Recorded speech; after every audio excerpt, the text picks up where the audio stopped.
सवाल आपसे पूछ रहा है लंग्स कैंसर का। अगर अपन बात करते हैं लंग्स कैंसर के बारे में कि ये लंग्स कैंसर है, ये मोस्ट कॉमनली कौन से लोगों में होता है, या अगर मैं इसके लिए आपके सीधा सीधा ही बोल दूं कि इसका मोस्ट कॉमन रिस्क फैक्टर क्या बनने वाला है, तो आपका जवाब आएगा सर स्मोकिंग। अरे क्या बन जाएगा? स्मोकिंग। बाकी तो आप पोल्यूशन बोल सकते हो, पोल्यूशन बोल सकते हो, या सस्पेंडेड पार्टिकल्स बोल सकते हो, सस्पेंडेड पार्टिकल्स बोल सकते हो, पार्टिकल्स बोल सकते हो, कोई दिक्कत नहीं है। बाकी क्रोमोजोमल वर्मोजोमल सब होते हैं, लेकिन सारी दुनिया एक तरफ और मोस्ट कॉमन स्मोकिंग एक तरफ। चलो ये प्यारे दोस्तों, जो लंग्स कैंसर होता है, इस लंग्स कैंसर में मरीज को क्या देखने को मिलता है? सर इस मरीज में आपको साइन एंड सिम्टम में देखने को मिलता है परसिस्टेंट कफ। मरीज में क्या देखने को मिलता है? सर परसिस्टेंट नेगिंग कफ देखने को मिलता है इस मरीज के अंदर। ठीक है सर, इसके अलावा मरीज में क्या देखने को मिलता है? तो सिम्टम के नाम पे मरीज में चेस्ट में टाइटनेस आएगी। क्या देखने को मिलता है? मरीज में चेस्ट में टाइटनेस देखने को मिलेगी। मरीज के अंदर क्या देखने को मिलता है? सर मरीज में डिज्निया देखने को मिलता है। अरे मरीज के अंदर क्रोनिक हाइपोक्सिया बना रहेगा। और क्या बना रहेगा? क्रोनिक हाइपोक्सिया वाली कंडीशन लगातार जब तक कैंसर ठीक नहीं हो जाता, ये वाले सिम्टम, और लास्ट में लेटर ऑन मरीज को मार भी सकता है। ये दो प्रकार का होता है प्यारे दोस्तों। अगर इनके टाइप की बात करते हो तो एक है स्मॉल सेल लंग्स कैंसर और दूसरा होता है non small cell lungs cancer, और इसी को बोला जाता है लार्ज सेल लंग्स कैंसर। ध्यान रखिएगा, वेरी इंपॉर्टेंट चीज है ये। इसी प्रकार से आज तो मैंने सवाल में फुल फॉर्म लिखी है, वरना एग्जामिनर शॉर्ट फॉर्म ही लिखेगा। अरे SCLC का मतलब क्या देखने को मिलता है? तो सर इसको बोलते हैं स्मॉल सेल लंग्स कैंसर। ध्यान रखिएगा, स्मॉल सेल लंग्स कैंसर के नाम से इसको जाना जाता है। इसको क्या बोला जाता है? तो सर इसको बोला जाता है नॉन स्मॉल सेल। क्या बोला जाता है? Non small cell. अरे non small cell lungs cancer के नाम से जाना जाता है। किसके नाम से? Non small cell lungs cancer, या इसी को क्या बोला जाता है? Large cell lungs cancer. क्या बोला जाता है? लार्ज सेल लंग्स कैंसर के नाम से इसको जाना जाता है। ये वेरी इंपॉर्टेंट चीज है। तो लार्ज सेल लंग्स कैंसर बोल दो, स्मॉल सेल लंग्स कैंसर बोल दो, ये वाली कंडीशन आपके सामने देखने को मिलती है। और जो मोस्ट कॉमन होता है वो कौन सा देखने को मिलता है दोस्तों? मोस्ट कॉमन 80% लोगों में यही देखने को मिलता है। वेरी इंपॉर्टेंट चीज है। अब अगर अपन बात करते हैं दोस्तों लंग्स के बारे में, तो ये रहे आपके लंग्स इस प्रकार से देखने को मिलते हैं। अरे ये आपके लंग्स प्यारे दोस्तों कुछ इस प्रकार से देखने को मिलते हैं। ध्यान रखिएगा, ये ट्रेकिया बाइफरगेट हो गया। इसके बाद में इसमें प्राइमरी से आगे सेकेंडरी के आगे अपनी टर्सरी जैसी कुछ ब्रांचेस देखने को मिल जाती है। अरे कैसी ब्रांचेस देखने को मिल जाती है? तो टर्सरी जैसी कुछ ब्रांचेस देखने को मिल जाती है। वेरी इंपॉर्टेंट चीज है। और ये कारवा लगभग यूं ही चलता रहता है। हाँ, वो कहता है ना, मैं इधर चला, मैं उधर चला, मैं सिलेक्शन की राह के हर कदर चला, लेकिन मुझे सिलेक्शन तभी मिला जब मैं मेहनत से चला।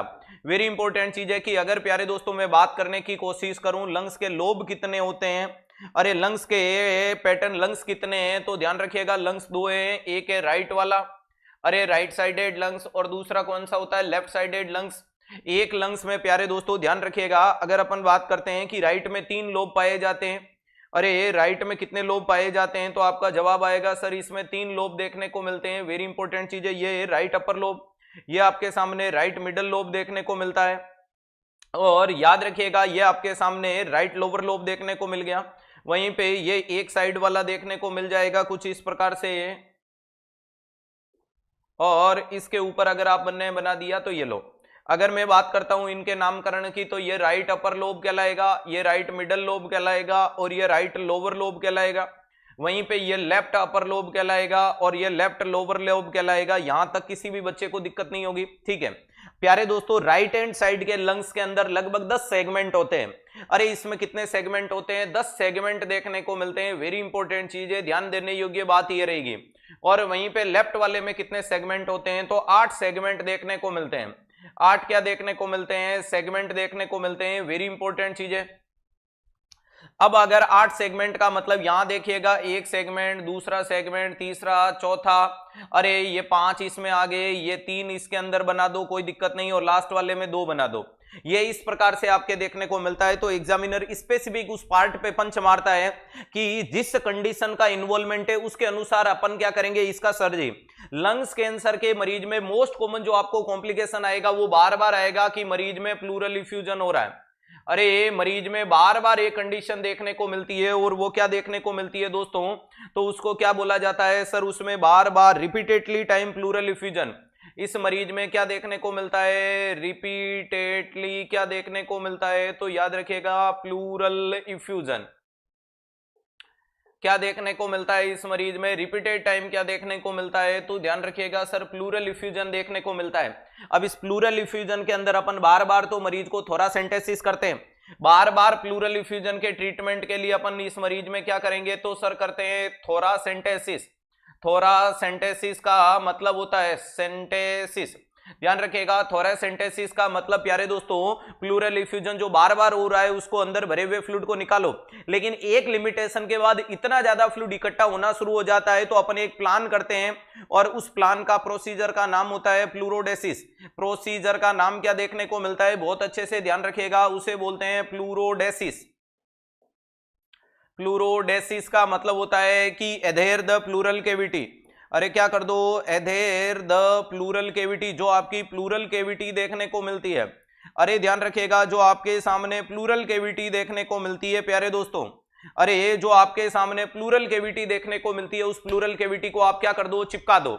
वेरी इंपॉर्टेंट चीज है, आप प्लूरल कैविटी को क्या कर दो दोस्तों, चिपका दो। ये वेरी इंपॉर्टेंट चीज देखने को मिलती है, होगा या नहीं होगा। अब जैसे कि प्यारे दोस्तों ये आपकी लंग्स था और ये इस लंग्स के आगे आपका क्या देखने को मिल रहा है, सर ये प्लूरल कैविटी बार बार गड़बड़ कर रही थी तो इसमें 10 कॉप पाउडर डाला जाता है। आपने अक्सर हॉस्पिटल में पाउडर वाले ग्लव्स देखे होंगे, देखे या नहीं देखे, हाँ सर, अरे हमने पाउडर वाले ग्लव्स अक्सर हॉस्पिटल में देखे हैं। ध्यान रखिएगा, अभी अजय वेट कर बेटा, ध्यान रखिएगा उसके अंदर क्या करो, वही वाला पाउडर जिसको 10 कॉप पाउडर बोला जाता है, क्या बोला जाता है, 10 कॉप पाउडर।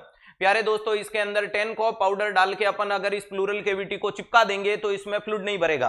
तो ये तो टेम्परेरी जुगाड़ है, लेकिन कैंसर का इलाज हुआ क्या नहीं। अब कैंसर के इलाज के नाम पे अपन यहाँ कुछ सर्जरी करते हैं, तो लंग्स की जितनी भी सर्जरी करते हैं उससे पहले थोरेक्स को खोलना पड़ेगा, यानी रिब कोज को खोलना पड़ेगा, रिमूव नहीं करना, ओपन करना है, यानी थोरेकोटोमी।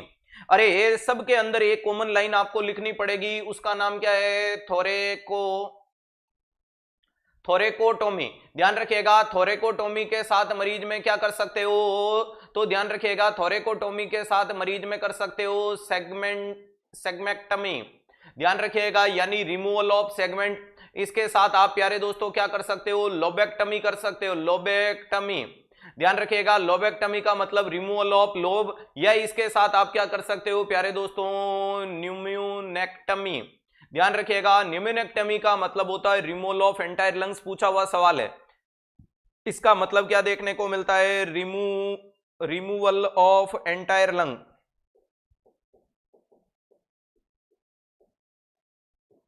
ध्यान रखिएगा बहुत आसान तरीके से अगर मैं आपको बात बताऊं, यहां मैंने टोमी लिखा, यानी यहां सिर्फ ओपनिंग बनाना, इसको रिमूव नहीं करना भाई। जब तक थोरेक्स को खोलोगे नहीं अंदर जाओगे कैसे, तो थोरेटोटोमी, थोरेकोटोमी के साथ सेगमेक्टमी, सेगमेक्टमी है, स्प्लिनेक्टमी नहीं है।